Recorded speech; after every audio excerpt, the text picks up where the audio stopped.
5 पोखरी हिमालको काखमा स्थिर अनि निश्चल मनमोहक पोखरीहरू।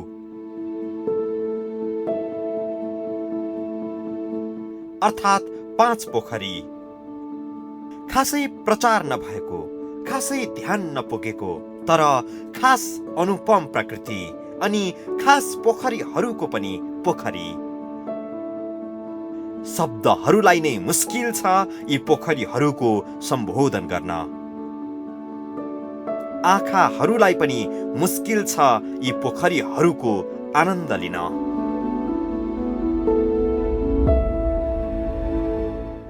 वाह, क्या सुन्दरता छ, क्या अटल आफ्नै शान छ यी तालहरूमा।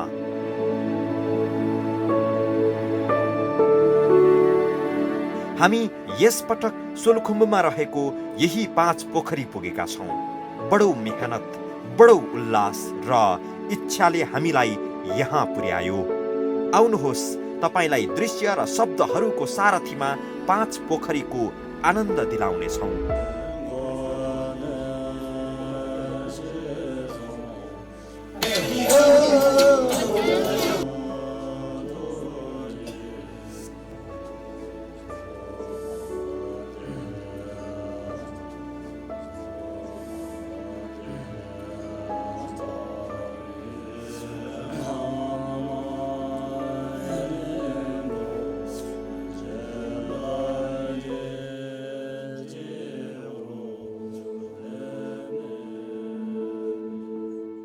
यहाँ पुग्न 2 मार्ग छन्।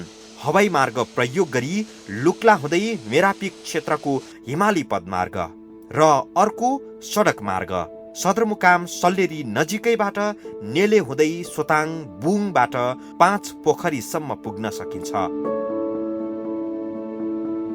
काठमाडौँबाट बुङसम्म गाडी मार्फत एकै दिन पुग्न सकिन्छ। त्यसैले यो मार्ग सर्वोत्तम विकल्प हो। बुङबाट भने 2 दिन पैदल यात्रा तय गर्नुपर्ने हुन्छ। प्रकृतिसँग खेल्दै रमाउँदै उकालो पैदल यात्रा तय गर्दै 5 पोखरी लम्किनु नै उपयुक्त हुन्छ।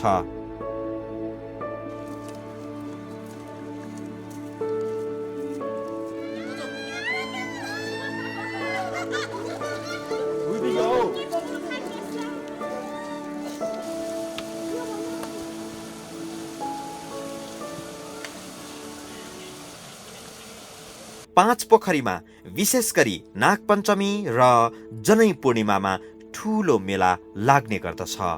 विभिन्न स्थानबाट हजारौं श्रद्धालु भक्तजनहरू यस समयमा तीर्थयात्रा तय गर्दछन्। धामी झाँक्री सहितको ठूलो समूहले यस समयमा 5 पोखरीलाई गन्तव्य बनाउँछन्।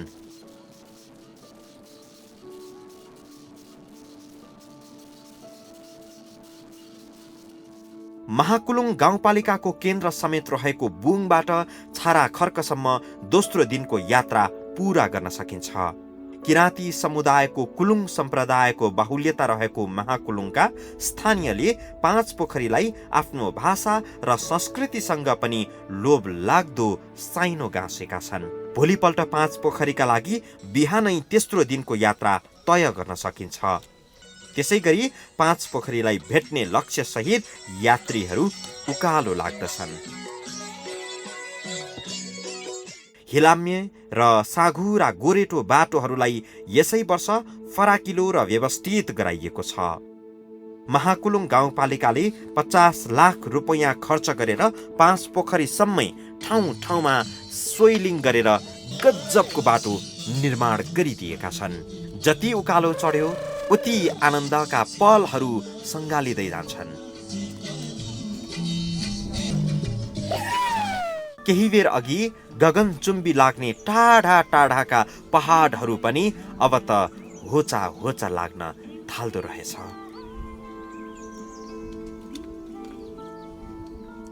आखिर यही त हो आनन्द, यही त हो प्रकृतिसँगको हाम्रो साइनो।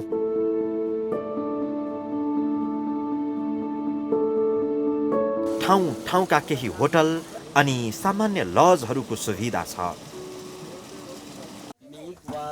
कामलन यी मुख्ने आए खुट्टको सै राजा सै रानी सै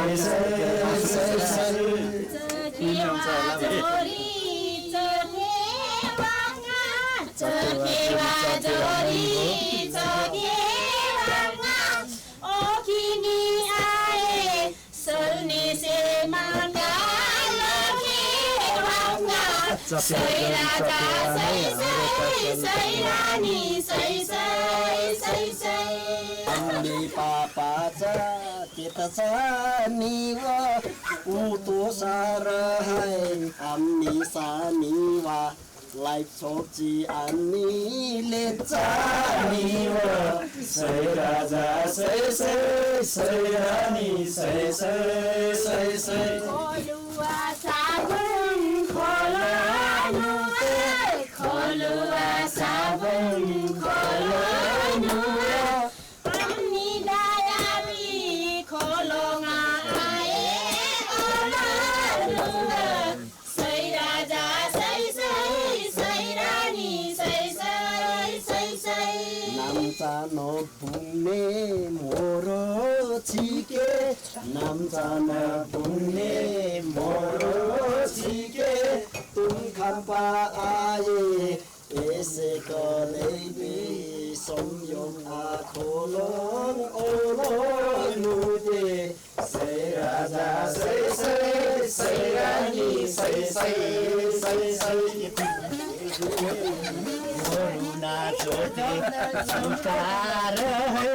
गोरु नाचोत्यो ल्याउनु होस् आए सुन चेली फुल चेली माइती राजा चिम उतार है सै राजा सै रानी सै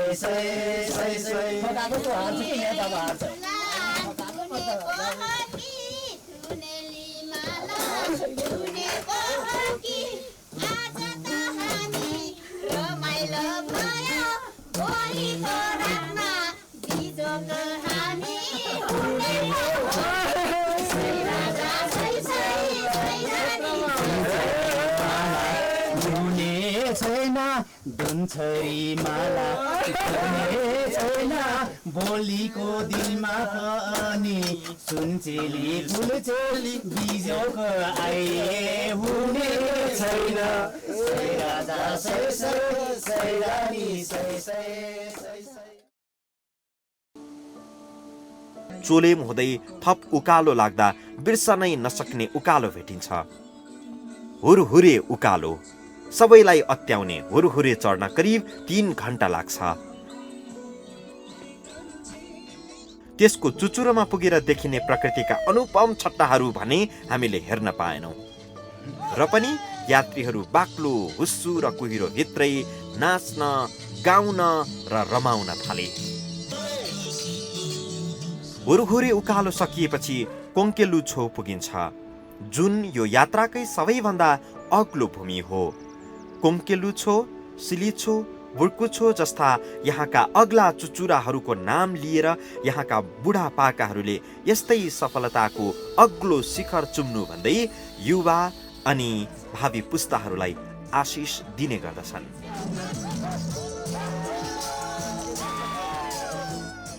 सामुद्रिक सतहबाट करिब 4600 मिटरको उचाइमा यो रहेको छ।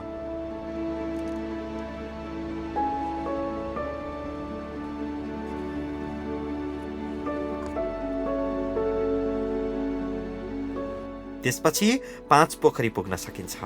साँझ पख 5 पोखरी पुगेका यात्रीहरू नजिकै खोलाखर्कमा बास बस्न सक्छन् र भोलिपल्ट बिहान 5 पोखरीको दर्शन गर्ने योजनामा निदाउँछन्।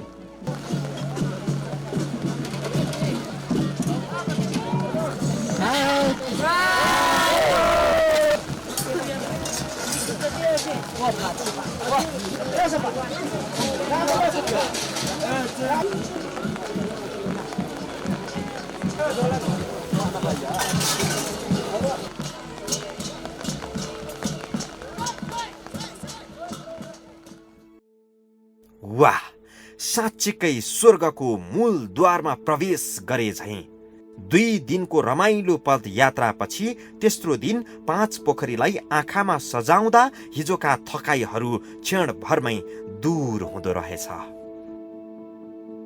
सामुद्रिक सतहबाट करिब 4300 मिटरको उचाइमा 5 पोखरी छ। यहाँ छुट्टा छुट्टै 5 वटा पोखरी छन्। यी पोखरीहरूलाई पारिवारिक नाताको सम्बन्धको रूपमा वर्णन गर्ने गरिएको छ।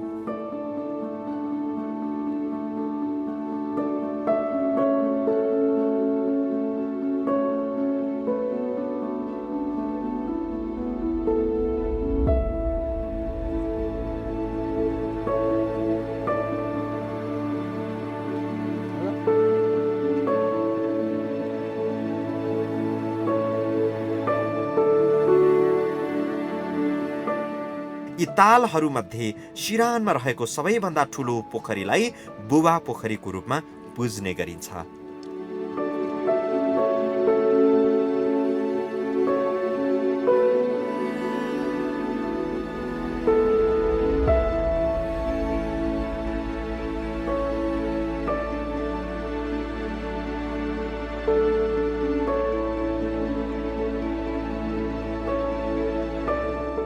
आमा पोखरी, छोरा पोखरी, छोरी पोखरीको रूपमा अरू पोखरीहरू छन्। यस्तै 5औं पोखरीलाई गोठालो अथवा कमरा पोखरी भनेर चिन्ने गरिएको छ। एउटा आफूले चित्ताको चिन्तनहरू, आफूले सोचेको कामहरू यहाँ पुगिरहेको छ। इतिहास के छ यहाँ? धार्मिक विश्वास के छ? पहिला के हुन्थ्यो यहाँ? विश्वास भयो? पहिला यहाँको उत्पन्न भनेको अघि हाम्रो सत्ययुगमा भनेको अघि पुर्खाहरूले एउटा हाम्रो योभन्दा अघि गत सालमा पनि हाम्रो बाउबाजे तिता पुर्खाले यस्तै इतिहास, यस्तै रीतिथिति, यस्तै आफ्नो जात विषयको आफ्नो मुद्दुम विधि गर्दै एरामा आइपुग्थ्यो।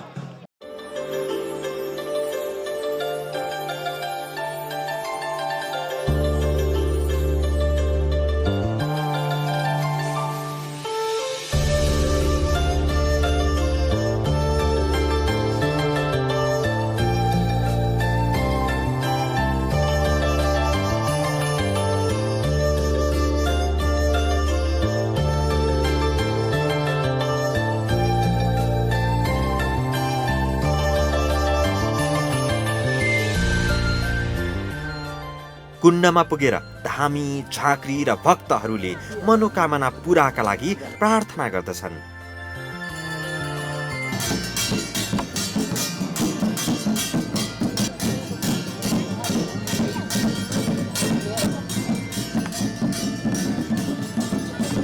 मनोकांक्षा पूरा हुने गरेको थुप्रै दर्शनार्थीहरूको पनि विश्वास छ।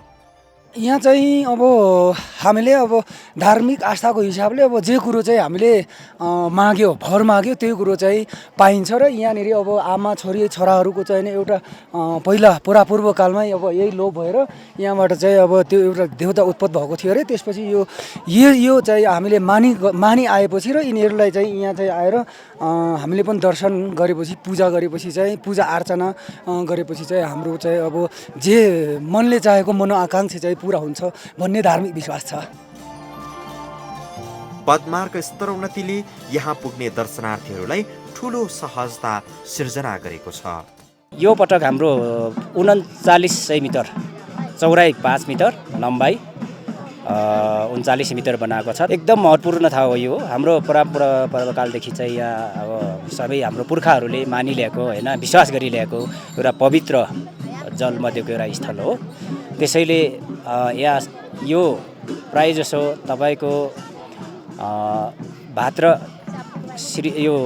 पूर्णिमाको अवसरमा अर्थात् यो नागपञ्चमीको अवसरमा चाहिँ मनाउने सिस्टम चलिआएको थियो।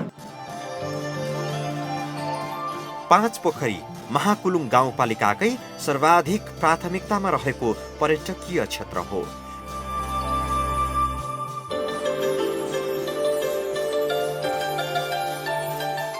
यही पदमार्ग भएर मेरापी र खुम्बु यात्रा समेत गर्न सकिने भएकाले 5 पोखरीको स्तरीकृत गर्न भौतिक पूर्वाधार निर्माणमा महाकुलुङ गाउँपालिकाले विशेष जोड दिएको छ। यही सिलसिलामा अझ यो चाहिँ 5वटा पोखरीहरू जो यो चाहिँ बुढा पोखरी, बुढी पोखरी, यसै गरी छोरा पोखरी, छोरी पोखरी, जुन बुहारी पोखरी अर्थात् यसलाई चाहिँ कतिपयले यो चाहिँ गोठालो पोखरी पनि भनेर भन्ने गर्दछन् र यो माथि जाँदाखेरि जुन पाङ्ग्रे पोखरी छ यो पोखरीहरूलाई लिङ्केज गर्नको लागि एक आपसमा यसलाई चाहिँ पैदल यात्रा मार्फत फुड ट्रेल मार्फत यसलाई जोड्नको निम्ति चाहिँ जुन बाटो निर्माण गर्नुपर्ने हुनसक्छ। अझ तपाईँले भन्दै गर्नुहुँदा महाकुलुङ गाउँपालिकाको अहिले प्रशासनिक केन्द्र जो रहेको बुङबाट खिरौँले हुँदै अझ हाम्रो कन्सेप्ट के छ भने छाराखोरसम्म चाहिँ मोटर बाटो ल्याउने र यहाँ चाहिँ आकस्मिक जुन हाई लाग्दै गर्दाखेरि अल्टिच्युडले चाहिँ यहाँ सताउँदै गर्दाखेरि ती आकस्मिक रूपमा यहाँबाट रेस्क्यु गर्नु पर्यो भने अझ यहाँबाट चाहिँ छाराखोरसम्म हामीले मान्छेले बोकेर अर्थात् मान्छेलाई जब यहाँ चाहिँ लेक लागिसकेपछि फर्काएर तल पुर्याउन सक्दाखेरि फेरि यहाँ चाहिँ ती मान्छेहरूलाई बचाउन सकिन्छ। यही परिदृश्यलाई नै हामीले ध्यानमा राखेर चाहिँ जुन यो चाहिँ छाराखोरसम्म चाहिँ मोटर बाटोको चाहिँ ट्र्याक ओपन गर्ने भन्ने त्यो सोचका साथ हामीले त्यो निर्माण कार्यको कार्य पनि अगाडि बढाइरहेका छौँ। प्राकृतिक दृश्यावलोकनको अनुपम स्थल र धार्मिक केन्द्र समेत रहेकाले यहाँ पर्यटकहरूको बाक्लो उपस्थिति सुरु भइसकेको छ।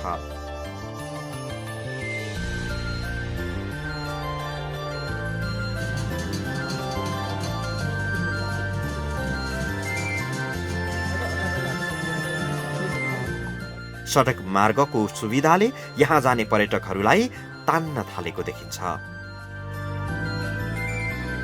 5 पोखरीको दर्शन, अवलोकन र प्राकृतिक आनन्द लिएर एकै दिन बुङ झरेर 5औं दिन काठमाडौँ फर्कन सकिन्छ।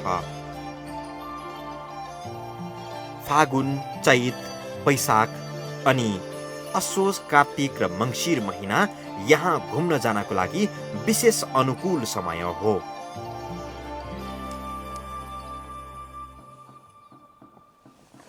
पदयात्रा, प्राकृतिक आनन्द, देवालयको दर्शन र मनोरञ्जनको सङ्गम 5 पोखरी सदा सदा हामीलाई पर्खिरहेको 5 पोखरी।